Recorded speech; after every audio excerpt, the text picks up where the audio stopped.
If you want to see amazing and exciting duels, informative and entertaining top 10 lists, and everything else that's just great about the game of Yu-Gi-Oh!, you gotta watch the Capital G show. Shout out to my homeboy Dante. Hey.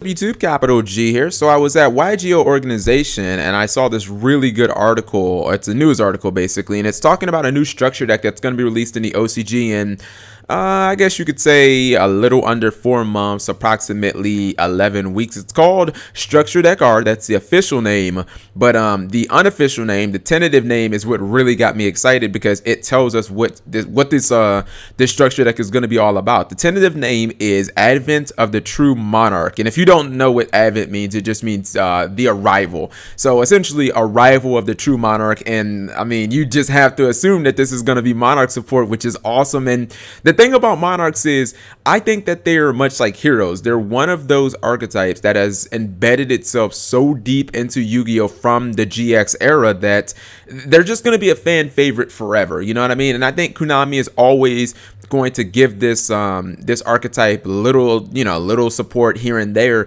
even if it's not competitive, if nothing else, to just please the fans and to maybe try and get a cash grab here and there. But the reason I'm more excited about a structure deck than I would be about, you know, random support coming in a booster set is sometimes when you get booster set support, there's no guarantee that it's going to be a lot. Like Konami will randomly throw out archetype support, or people call it legacy support for archetypes, but sometimes it's barely anything. Like if you look at Volcanics, I mean, sure, they just got Reload, but it was like it was the only Volcanic card in the entire set. Like Volcanics came out in like Force of the Breaker. I can't remember what set they came out in, but that's the point. Is not every single archetype gets the full 6 Samurai or legendary 6 Samurai overhaul, where 6 Sams, the entire Storm of Ragnarok set, which was about 6 Samurai and like the Acer monsters. Like 6 Samurai basically dominated the entire set as far as what was good in there.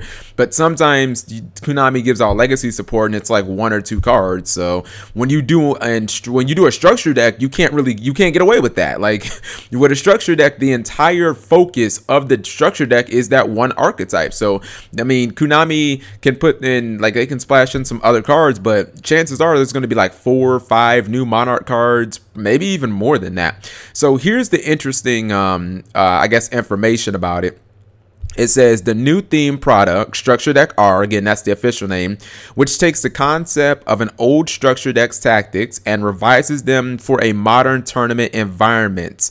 So I mean, that description basically says to me, like, we're going to try and power creep. Like, we're going to adjust Monarchs to power creep, because, we had the Dark Emperor structure deck. That was the structure deck where obviously we got Caius and there were a whole bunch of Monarchs. So I would assume that's the structure deck that they're talking about. And they're saying that they're going to revive that deck's tactics and, kind of bring them up to speed. And, don't get me wrong, I'm sure that there were a lot of people out there who were excited about the Mega Monarchs. I couldn't get behind that, man. Like, I don't believe that 2 tributing is viable in the year 2015 unless you're talking about Cleefort, and that's pretty much it. Like, they're the one exception, and honestly they don't even have to 2 tribute all the time, because like Sacrifice is a card, so sometimes they only have to tribute 1, but it counts as 2 and they still get the surge. Also because they have Monolith, so when they tribute summon they get the draw cards, and then the Pendulum summon is free anyway. So like Cleeforts have 3 ways to get around like tribute summoning 2 monsters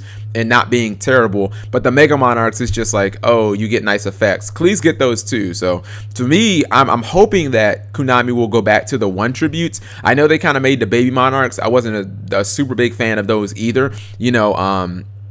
I just really hope that they give us all 6 attributes. I don't really count Divine because there's only a handful of Divine monsters in the game. I hope they go back to the core 6 attributes and just, rework Caius and rework Ryza, rework Thestalos to kind of make them like up to date. Maybe give them effects that are a little stronger than the old versions, and maybe make them so, if they die, you can discard a card from your hand and reborn them during the end phase. Like every single one of them has that built into them. Like that would be pretty cool.